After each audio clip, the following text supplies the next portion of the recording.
തങ്കമണി ശ്രീ ധർമ്മശാസ്ത്ര ക്ഷേത്രത്തിൽ പ്രതിഷ്ഠാ ദിനം ആചരിച്ചു. അഖില ഭാരത അയ്യപ്പ സേവാ സംഘം 1173 നമ്പർ ശാഖയുടെ നേതൃത്വത്തിലാണ് ആഘോഷ പരിപാടികൾ സംഘടിപ്പിച്ചത്. സുരേഷ് ശ്രീധരൻ തന്ത്രികൾ മുഖ്യ കാർമ്മികത്വം വഹിച്ചു. അഖില ഭാരത അയ്യപ്പ സേവാ സംഘം 1173 നമ്പർ ശാഖയുടെ നേതൃത്വത്തിലാണ് തങ്കമണി ശ്രീ ധർമ്മശാസ്ത്ര ക്ഷേത്രത്തിൽ പ്രതിഷ്ഠാ ദിനം ആചരിച്ചത്. നിർമ്മാല്യ ദർശനം, മഹാഗണപതി ഹോമം, നവകലശ പൂജ, കലശാഭിഷേകം തുടങ്ങിയ ക്ഷേത്രാചാര ചടങ്ങുകളോടുകൂടിയാണ് വാർഷികാചരണം നടത്തിയത്.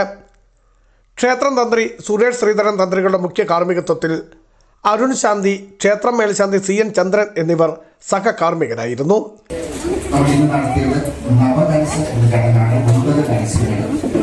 ഭഗവാനെ പൂജിച്ച് അത് അഭിഷേകം നടത്തുന്ന ചടങ്ങാണ് നവകലശ ചടങ്ങ്.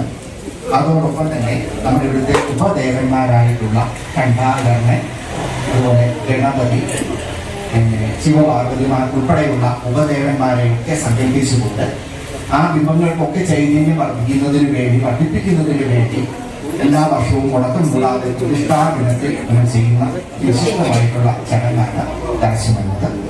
ക്ഷേത്രത്തിൽ നടന്ന വിശേഷാൽ പൂജകളിലും പ്രസാദമൂട്ട്, നീരാഞ്ജന സമർപ്പണം എന്നിവയിലും നിരവധി ഭക്തർ പങ്കെടുത്തു. ക്ഷേത്രം president KK Jaimon, secretary Rajasekharan Nair, treasurer AT Saji, vice president PG Sivadas, Bhuvanachandran, Sreekumar എന്നിവർ നേതൃത്വം നൽകി. Biju Vaishan Parambil, Idukki vision news, Idukki.